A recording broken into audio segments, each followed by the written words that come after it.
খুব পজিটিভিটি আসছে ভেতর থেকে আমার। অনেকেই যারা দেখছে সোশ্যাল মিডিয়াতে আমরা কিছুক্ষণ আগেই শেয়ার করেছি। আর আজকে এখানে এই বইমেলা মেলা প্রাঙ্গণে আছি, আমাদের পুরো টিম, আমার নাতনি এখানে আছে দেখতে পাচ্ছ, যাজ্ঞসিনী আর গিরিজাবালা এসে গেছে, আমাদের ডিরেক্টরও আছে, তোমরা সবাই আছো। বেসিক্যালি আমরা সেলিব্রেট করছি ঠাকুমার ঝুলি ট্রেলার। না একটু আগেই অরন্দা বললো যে এটা ভীষণ কমেডিও আছে, তার সাথে রহস্য আছে, থ্রিল আছে, ইভেন ইমোশনও আছে। তো সব মিলিয়ে একটা মশালাদার কিছু হতে গিরিজাবালা সান্যাল যেহেতু ক্যারেক্টারটাকে আমাকে ভালো করে বোঝানো হয়েছিল, ন্যারেশনটা যেটা দেওয়া হয়েছিল, তারপর আমার মনে হয়েছে যে কিছু কিছু ম্যানারিজম, কিছু কিছু এজ বাড়লে যেরকম হয়, তারপরে ভয়েসটা একটু মডুলেশন মানে হয় না, একটু চেঞ্জ করে কথা বলা। তো এইভাবে নিজের থেকেই আমি বাড়িতে একটু রিহার্স করেছি নিজে স্ক্রিপ্ট পড়ার সময়। তো এটাই, আর কিছু আমি মানে অবশ্যই ঠাকুমার যদি দেখলে তোমরা বুঝতে পারবে কি অবশ্যই ঠাকুমার কাছে এতদিন পরে ফিরেছে। আমি তো ভুলভাল কাজ করছি, তুমি জানতে পারবে আমি একটা স্পেসিফিক সাবজেক্ট নিয়ে পড়েছি, সেখানে আমি কিন্তু খুব একটা আমি মাথা খাটাতে পারছি না, সেখানে কিন্তু ঠাকুমা অনেক এগিয়ে আছে।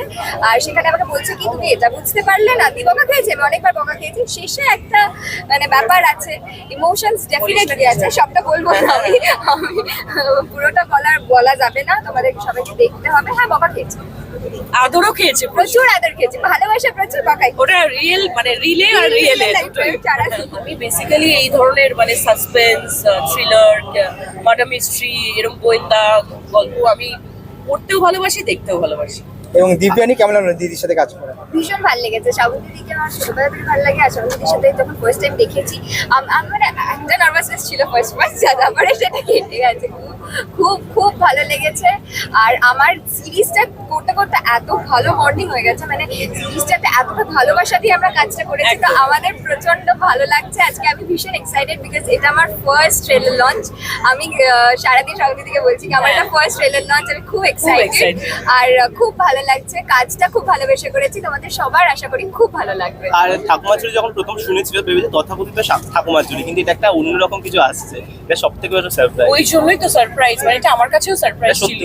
আমি তো ভেবেছি যে আমরা ছোটবেলায় যেমন দেখতাম, হ্যাঁ পড়তাম, সেরকমই ঠাকুমার ঝুলি, কিন্তু এটা একদমই অন্যরকম। তো সেই জন্য দর্শকদের জন্য এটা আমাদের ট্রিট। আর দর্শককে কি বলবো?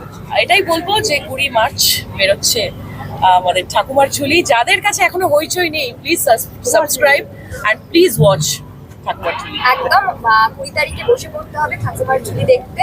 আর অবশ্যই জানাতে ভুলবেন না কেউ কি কেমন লাগলো, আশা করি খুব খুব ভালো লাগবে। আর বাস এইটুকুই বলা।